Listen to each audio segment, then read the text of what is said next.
characters in the novel become witnesses or participants of the War of 1812 with the Napoleon army. Some of them will die in battles or after that. Some of them will survive, but all of them will not stay the same. All of them will change themselves, change their views, values, attitude. The war and its trials change the people in the novel. Tolstoy shows Napoleon as a self-confident person with a certain vanity and narcissism. Nothing outside himself had any significance for him, because everything in the world, it seemed to him, depended entirely on his will. It was evident that he had long been convinced that it was impossible for him to make a mistake, and that in his perception, whatever he did was right. Not because it harmonized with any idea of right and wrong, but because he did it.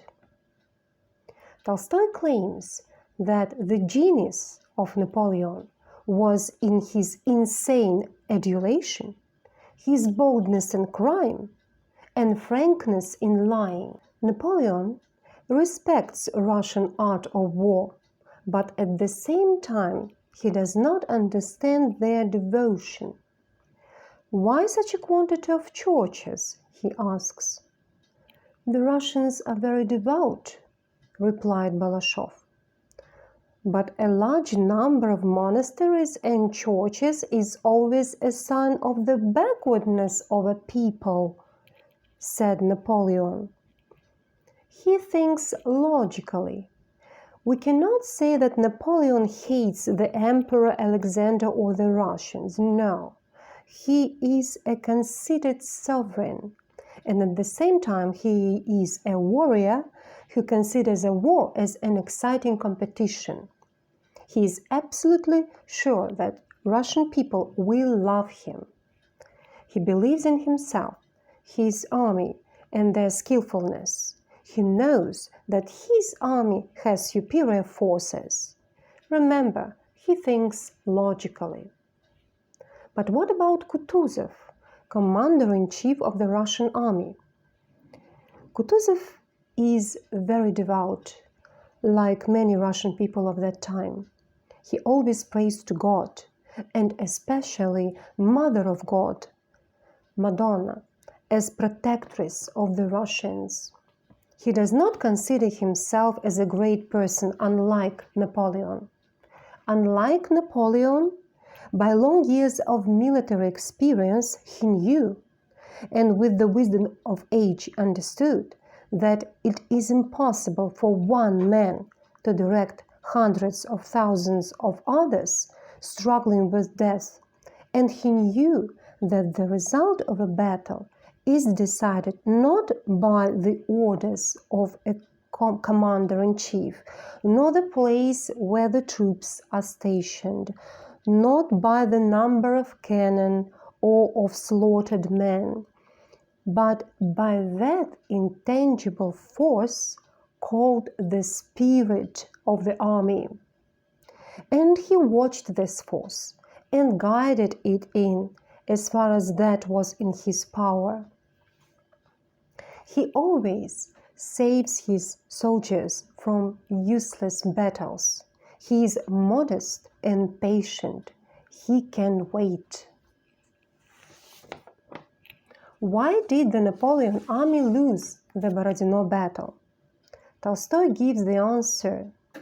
The French army experienced a similar feeling of terror before an enemy who, after losing half his men, stood as threateningly at the end as at the beginning of the battle. The moral force of the attacking French army was exhausted. A moral victory that convinces the enemy of the moral superiority of his opponent and of his impotence was gained by the Russians at Borodino.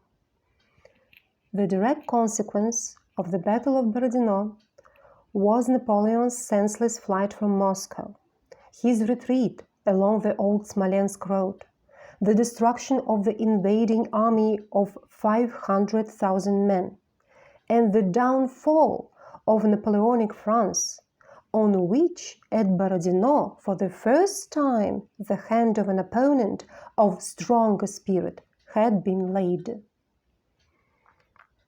Besides, another thing is the reason of their failure. Tolstoy compares the French army and the Russian army with two fences fighting a duel. But suddenly, one of the fences throws his rapier and seizes a cudgel, breaking all the rules. The Russians seized this cudgel. Here is what Tolstoy writes about it. Napoleon felt, and from the time he took up the correct fencing attitude in Moscow and instead of his opponent's rapier saw a cudgel raised above his head, he did not cease to complain to Kutuzov and the Emperor Alexander that the war was being carried on the contrary to all the rules, as if there were any rules for killing people. The cudgel of the people's war was lifted with all its menacing and majestic strength, and without consulting anyone's tastes or rules, and regardless of anything else, it rose and fell with stupid simplicity, but consistently, and belabored the French till the whole invasion had perished. Tolstoy gives a lot of examples of heroism and courage of Russian soldiers, officers, guerrillas in the novel.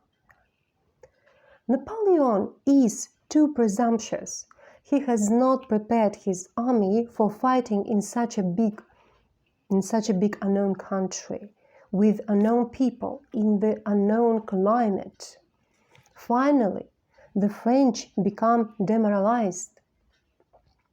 After staggering into Smolensk, which seemed to them a promised land, the French, searching for food, killed one another, sacked their own stores, and when everything had been plundered, fled farther.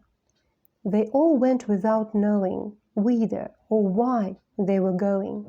Still less did that genius Napoleon know it, for no one issued any orders to him.